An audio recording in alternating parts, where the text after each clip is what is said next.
उपहार में नहीं मिली है। इसके लिए एक लंबी यात्रा करनी पड़ी है, आजादी की यात्रा। इस यात्रा में हजारों लाखों लोगों ने अपनी जान की कुर्बानी दी। 1919 जलियांवाला बाग।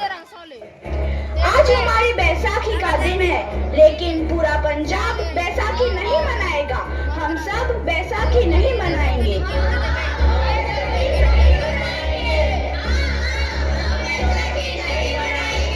जब तक हम अंग्रेजों को भारत से बाहर नहीं निकाल देते, पूरा पंजाब बैसाखी नहीं मनाएगा। अच्छा, तो तुम सब हमारा विरोध करता है। भाग जाओ यहाँ से, इसका अंजाम बहुत ही बुरा होगा। हम नहीं जाएंगे, तुम लोग जाओगे।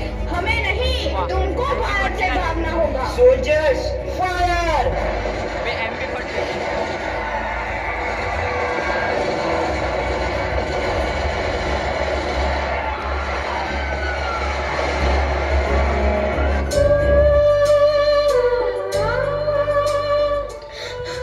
ये जमीन हमारी, ये धरती हमारी, ये खेत हमारे। अभी थोड़ी देर पहले हमारी ये फसलें लहरा रही थी, पर इन अंग्रेजों ने हमारी फसलें बर्बाद कर दी। इन अंग्रेजों ने एक ही झटके में इन सब फसलों को काट दिया। अंग्रेजों, तुम्हारे इस अत्याचार से हम डरेंगे नहीं। इस अत्याचार का बदला लेकर रहेंगे। हम आजादी लेकर रहेंगे।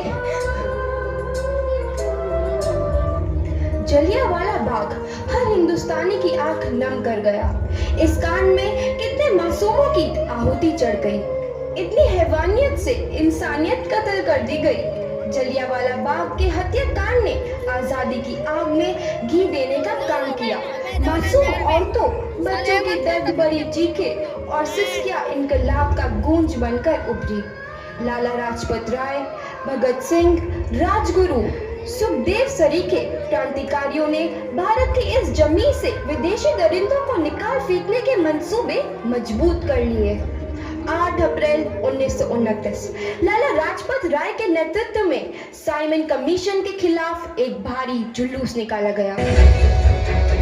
Simon commission, Simon commission, Simon commission, Simon commission, Simon commission, Simon commission, Simon commission, Simon commission, Simon commission.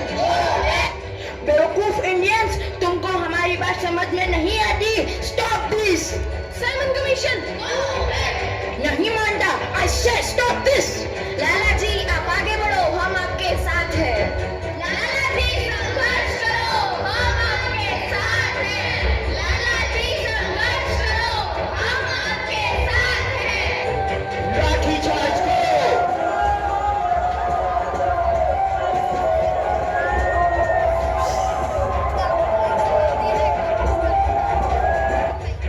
अरे लाला जी को तो बहुत गहरी चोट लगी है, उनका सर फट गया है। मेरे शरीर में लगी एक एक लाठी अंग्रेजी सरकार के कफन में कील का काम करेगी। ये आजादी की लड़ाई रुकनी नहीं चाहिए। ये जिम्मेदारी मैं तुम सबको सौंप कर जा रहा हूँ। लाला लाजपत राय की दर्दनाक मौत के बाद भगत सिंह, सुखदेव, राजगुरु वतन के इन मतवालों के खून में ऐसा उबाल आया जिसका सामना करना अंग्रेजी सरकार के लिए मुश्किल हो गया। अंग्रेजों को करारा जवाब देने के लिए स्कॉट और सैंडर्स को मारने की रूपरेखा रची गई।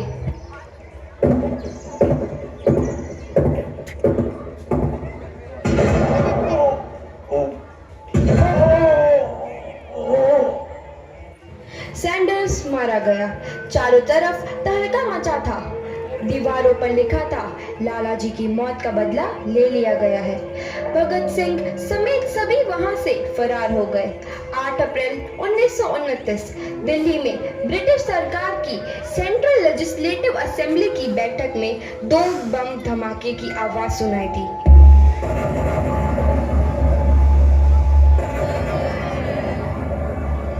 इन धमाकों ने अंग्रेजी हुकूमत को हिला कर रख दिया। इस घटना को अंजाम देने वाले भगत सिंह, राजगुरु और सुखदेव ने अपने आप को अंग्रेजों के हवाले कर दिया। 1930 को अदालत ने अपना फैसला सुनाया। मुलजिम भगत सिंह, मुलजिम राजगुरु, मुलजिम सुखदेव को दफा 121 और दफा 302 के तहत ये अदालत तीनों को मुजरिम करार देती है और इस गुस्ताखी के लिए ये अदालत इन तीनों को सजाए मौत की सजा सुनाती है। सरफरोशी की तमन्ना अब हमारे दिल में है, देखना है जोर कितना बाजुए कातिल में है।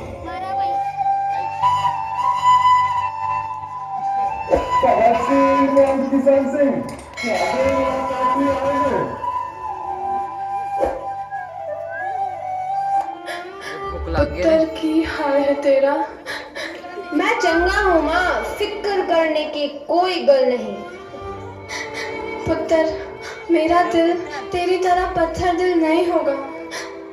तेरी ये गला सुन के मेरा कलेजा फटे जा रहा है। माँ, मेरा दिल कोई पत्थर जैसा नहीं है, एक वतन परस्त का दिल है जो मेरे देश प्रेम के जज्बे को ताकत देता है। बेटा, मेरा लाल। माँ, आज मेरी तपस्या पूरी होने जा रही है। जे तू रोई तो मैंने तकलीफ हुई। सोच, तेरा पुत्र आज शादी करने वास्ते जा रहा है। फर्क केवल इतना है, वो घोड़ी पर नहीं फांसी पर चढ़ने वास्ते जा रहा है।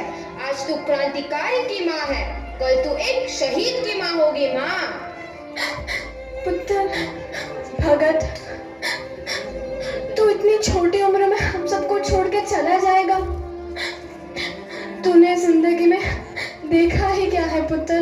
मैंने अपनी माँ देखी है जिसने मुझे एक ही बात बताई है कि बेटे, अपने देश के लिए एक बार मरना 100 बार जन्म लेने के बराबर होता है। अच्छा माँ, अब आशीर्वाद दे, आखिरी बार विदाई लेने का समय आ गया है। भगत, मेरे लाल।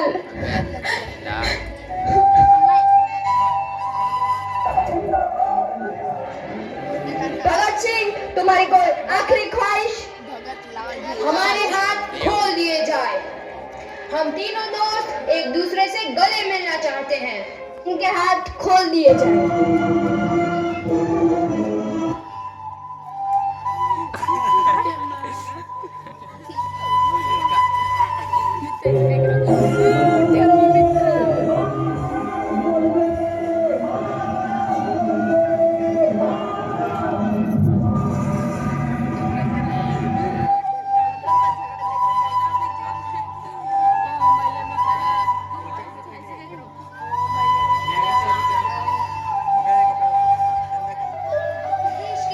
नौजवान के मन में आजादी की नई उमंग हिलोरे लेने लगी। अंग्रेजों भारत छोड़ो का नारा जोर पकड़ रहा था। सबने एक आजाद भारत का सपना देखना आरंभ कर दिया था। हर कोई अपने अपने ढंग से इस महायज्ञ में अपनी आहुति दे रहा था। सुभाष चंद्र बोस, रानी लक्ष्मीबाई, तात्या टोपे और मंगल पांडे जैसे शहीदों की कुर्बानी रंग लाई।